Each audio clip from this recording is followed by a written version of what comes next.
Yo, I am live. Uh, so I went live just now, and then forgot that I was going live because I started reading something else. That's that. I won't say it's ADD, but I be in my own little world sometimes.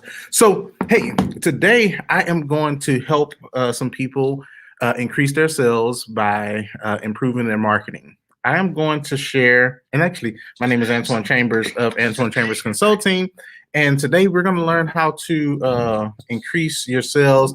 I'm going to share some advanced knowledge, but I'm going to try to make it in a very easy to consume way. And I'm also going to try to do it within 15 minutes. So if you're going to hang out, let me know that you're going to hang out. You can say hello. Let me know that I'm not alone. But even if I am alone, it's okay because somebody will watch the replay. And if you watch the replay, just say replay team or something. I don't really care what you say. Just say something. All right. So we're going to get started. And I'm going to take my little frame off of here so that I can have some space to add these. So we're going to talk about how to increase your sales by improving your marketing. So the first thing we're going to talk about is product. When it comes to your product or service, so I don't want you to create a big difference between those. So we'll say product or service. The first thing you really have to do is to have a clearly defined product or service. And when I say clearly defined product or service, it means I understand what my product is. I know how to explain my product in a way that's really easy for my audience to consume. And y'all let me know if the background noise is too loud because I got people talking out here. So let me know. Anywho, so a clearly defined product is saying I know that this is a bottle of water. I know what the value is to the audience that wants it. I know what they are interested in. I know how to describe it in a few sentences so that they can get it and grasp it. Oftentimes, when we're talking about our product, we we're trying to prove such a big point that people don't get the point. We're trying to prove such a big point that we don't get the point. So here's the product. And we have to be able to say, well, I sell water that does this for these type of people. We have to be able to create an idea around our product to where people can buy into it even before we sell it. So people can buy into it even before we sell it. So when it comes to water, there's a lot of different water companies, a lot of different places you can go to get water. But why do you choose the water that you choose? Is it based on the price? Is it based on the taste? Is it based on what's in it? Is it based on what is that thing they often talk about? There's all these different terms. So for me, I bought this water because it was like, hey, I was at Walmart. I needed a big pack of water. This is the one I went with, and I didn't really consider much. I just knew I needed water. And sometimes our products are like that where people know that they just need it. And sometimes it's different where they know they want something and then they have to decide which one to go with based on price and stuff like that. So the first thing that you have to do is to really clearly define your product. You have to be able to communicate your product, not just saying that I have water, but I have this water that does this for these people who need this. You have to be able to communicate, even if it's not a necessity item. How do you communicate a product that's not a necessity? It's like something it's just a leisure thing. You have to communicate it in a way that people understand the value of it for them. Because our product, though we're selling it, our product is for the end user. So the end user has to feel connected to the product or service or brand so that they know that that's the choice that I want to go with. So the first thing you have to do is clearly define your product. And by clearly defining your product, a 5-year-old, a 6-year-old, a fifth grader can understand what it is, how it works, and what it does. If you can't get that point down, you will struggle. And it's something that a lot of entrepreneurs struggle with. It's like, well, I sell gymnastics equipment or I sell this, but it's like, okay, well, a bunch of people sell that. So what makes it different? So first point is a clearly defined product. And also, if you're going to hang out, let me know that you're going to hang out. Say hi, say hello, say what's up, whatever. All right. So the clearly defined product. Next, we're going to move to an executable promotion strategy. An executable promotion strategy. So this thought is actually two-part. So there's executable, and then there's three parts. There's executable, promotions, and strategy. So this one is kind of a busybody of content and thoughts. So executable essentially means, can I do this? Is this something that I am set up to do? Is this something that my team can do? Is it realistic? Does it have an end game in mind? Can I get there? Because you can have a really great promotion idea and you can have a really great strategy put into it, but if it's not executable, then you still take an L. So an executable promotion strategy says, this is something that I can execute. The promotions part of it is, well, what am I selling? What am I trying to get people to buy into? So the promotion can be something as simple as I am promoting a book release, or I'm promoting an event, or whatever. So promotion, it's something that you're presenting to people. The strategy says, well, how do I get the promotion out there to the right people in a way that they will buy into? So if you're saying, well, I want to do a strategy where I'm doing advertisement on here, or I'm putting flyers in here, well, that may be executable, but is it really a solid strategy? So you have to think through that. Okay, what's my end game? My end game is to sell this many of this to these people, and I need to make sure that I explain the product very well. Once you do that, then you can create an executable marketing strategy or promotion strategy to get people going. All right, we're moving fast, but that is what it is. I try to do these in 15 minutes, and I'm at 7 minutes. All right, so the next thing is understanding your people. There are two sets of people that you have to understand in your marketing. You have to understand your internal team as well as your potential clients. Oftentimes we say our target audience. What I have just about all of my clients do is to create a customer avatar, or some people will say a customer persona, whatever you want to call it. It is what it is. But this is simply the identity of who your perfect customer is. Some of the things to consider when creating this perfect customer is modeling them after people that already purchase from you. So let's say your target is women that have children, that are interested in Disney, are mothers that are 25 to 34. Like, when you create a customer avatar, you start to look at the people that you're trying to get to buy, and you start explaining them. You create this picture of who they are. And once you create this picture of who they are, then you can start to think more like them. You can do more research based on what these types of people like, what engages them. So if your target audience is men, let's say your product is gym equipment and your audience is men. So you have your product and you have your audience, but you have a really broad audience. The broader your audience, sometimes the more difficult it is to speak their language. So imagine sitting in a room of people and they all speak different languages, but you speak English. So let's say you have a room of 100 people and they all speak different languages. Some of them may speak the same languages. Let's do it that way.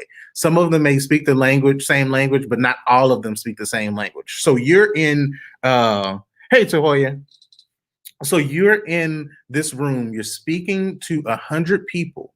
You are speaking English, but 20 of them speak Portuguese, 30 of them speak Deutsch, 10 of them speak Spanish, another 20 speak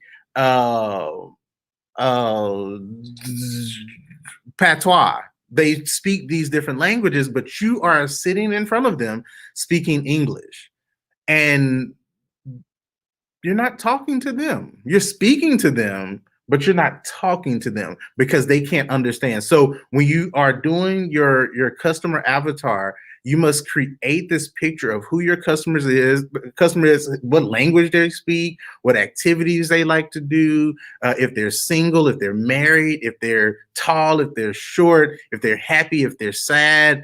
Because once you get that identity of who they are, you can start talking to the heart of your customer, no matter if it's a necessity item or just a want item or a I've had clients that have items that are sell products and services that aren't necessarily like need based, so they have to change the way they communicate because they have to build a culture or a climate around that product. But that's neither here nor there. So know your people, create an avatar so that you can start to speak to them and understand their needs, wants, and desires, and all of that great stuff.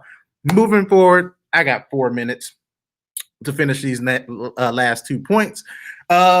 This next one is a smooth and easy process. So let's go back to that room of 100 people. Let's say your goal for that 100 people is for them to all pick up this piece of paper. Everybody in this room of 100 people have to pick up this piece of paper. Then you as the speaker or you as the business owner says, hey, everybody go pick up the piece of paper. In most cases, when you do that, it's going to cause an issue because there was no process. So you're standing, you're like, hey, first of all, again, this 100 people, they speak different languages. You're speaking English to a group of people that have different languages. Now you're telling all of those people to, hey, go pick up a piece of paper. Now everybody gets up out of their seat.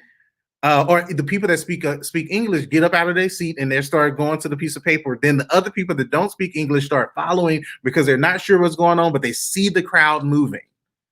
Now, the problem with this is it creates traffic jam. Some of the people don't know where they're supposed to go. So even when you think about your websites, when you think about your sales processes at your brick and mortar places, it's like, well, can people get through this process and feel confident about the process? Because the moment somebody has a roadblock in the process, and this, when I say somebody, I'm speaking of the customer.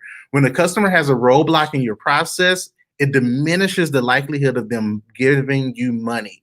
It diminishes the possibility of you making the sale because the process isn't smooth. So what I often do is I will block out process. So I say, all right, the end game is for us to sell 10,000 of this. So to sell 10,000 of this by this time, we want to be able to have this many people do it. Now, how do we get them to that point where they're checking out? How do we get them to the point where they're engaged in the content? So the process says, I need to take them through what I want them to go through. And often I call this my mouse in the maze process. And some of you may be aware of this, where you put the mouse in the maze and he has to exit, or he or she has to exit the maze, but there's only certain ways they can go without having a block.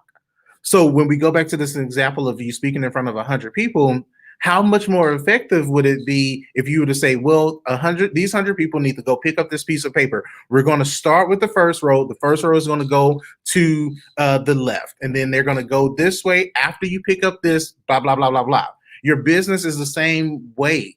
If you don't have the process in order, people will get confused, and then you'll have less return on the investment. And sometimes your investment is your investment on time. So if you spend 2 days, 3 days, a month, 2 years, 3 years, a lifetime trying to get people to buy your product, but your process is not effective, then you see a diminish in amount of return you make on investment. All right. We're moving forward. If you're with me, feel free to say something so that I know that you're here. The last thing is the price they are willing to pay. So let's go to this 100 people. And some of you have been here where you go to like these network marketing things and your friend is like, hey, come with me, to this event. And when you get to the event, they take you through this process of saying, hey, thanks, Fred, man, happy you're here. So they take you through this process of saying, all right, well, this is what we offer, this is how it works, this is what people have succeeded at, this is what our numbers look like. And then at the end, they're like, all right, so to be a part of this, you're going to have to put $97 down. And then after that, you're going to pay $25 a month for whatever. So they put this price tag on it, and they created such value in what they're about to offer that now that $100 offering, hey, Didi, you're not marketing anything, just watching, but I appreciate you watching. Makes me feel good. Um, so um, so yeah, you enter this building. They are selling something. They create a lot of value. Hey, this is how this person made $10,000. This person did this. This is how they did this. This is how long they've been with us.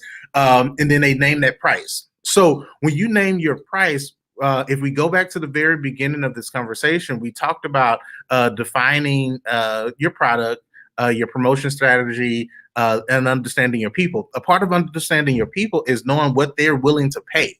If you are trying to sell $10,000 products to people that have $1,000 mindsets, you may not be able to sell that many. So when you think of your people, you have to say, well, who am I talking to that can afford the rate that I'm charging?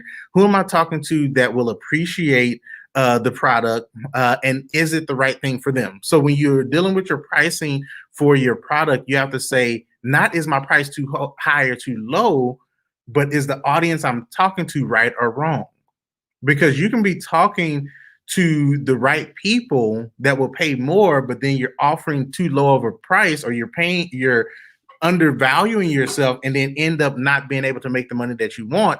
Or you can be talking to the people that can't afford it but desire it, and you're not making sales, and you're like, man, maybe my prices are too high. So I'm going to try to say that a slightly different way to make sure that everybody that's watching and that will watch gets this point. If you're trying to sell a high ticket audience to a low ticket mentality, those things don't mix. So it's not that your product isn't good. It's not that your service isn't good. It's probably that you didn't clearly define your product. It's probably because you didn't have an actual strategy to talk to them. It's probably because the people that you're talking to are not the right avatar to buy that particular offer because it's above their budget, or you haven't created enough value for them to say, I'm willing to stretch my budget to reach it. It may be that the process that you've implemented is just not the right process to take them from step to step to create value, to add value, and go from there. So when people are not paying the price that you want to pay, again, it can be one or two things. It can be you're offering it to the wrong people and talking to the wrong people, the wrong language, or it can be that that you're just not selling it the right way. You're not approaching it the right way. So yeah, so that's my thing. I'm gonna for you that are on, I'm gonna just run through this one more time. Clearly define your product. Create an executable promotion strategy, which says I'm going from here to here. Understand your people, your internal people, as well as your potential clients and customers. Understand what they need, what their trigger points are, what makes them hop in, what makes them connect. And then you have to have a smooth and easy process. How can I offer somebody a high ticket product, but I don't have my processes in order to where they feel comfortable? Like if you're trying to, if you want people to spend money, but like the process is janky, they probably ain't gonna buy because it's just too much. And then the last thing is the price they are willing to pay. You have to make sure that you are talking to the right people and creating that value, because they will be willing to pay what you can prove is worth. So any questions, any thoughts on that before I head out? You can talk back to me. I'm gonna drink my last couple of sips of water. And yeah, make sure y'all share this. And then tonight, if you are interested in hanging out with me, every Monday night I teach a marketing mastermind where I go over different points of Fred, yeah, hit me up. You should come to my mastermind tonight. Tonight at 7 p.m. And every Monday night at 7 p.m. I do a marketing mastermind where I train some really dope entrepreneurs how to continue to grow their business and have a marketing mindset to where they can take the right actions. And if you are one of those people that need to grow your business and you're feeling like you're just not hitting the mark, and you want to have the right information, because information is powerful. So with the right information, you can do that. Um, Happy birthday to the kiddos, Fred. Uh, Didi, pull up to the thing. Y'all can DM me for the link. It's every Monday. You get one Monday for free. And then if you want to continue to grow with me, there is a monthly fee for that where you get all the sessions and the recordings, and you also get one-on-one per month, to where you can just sit and pick my brain for a few minutes to make sure that you are getting the information that you need. And yeah, if you want to link up and be a part of the call on any of those Monday nights, just DM me for the link. I'm really protective over who I don't share the link publicly because I'm part of my process is making sure that I can qualify the people that need to be on the call. So if there are not any questions, I'm about to head out, and hopefully you all enjoyed this. I try to go live each day for as long as I can. And we'll see what happens. But yeah, much love to you all.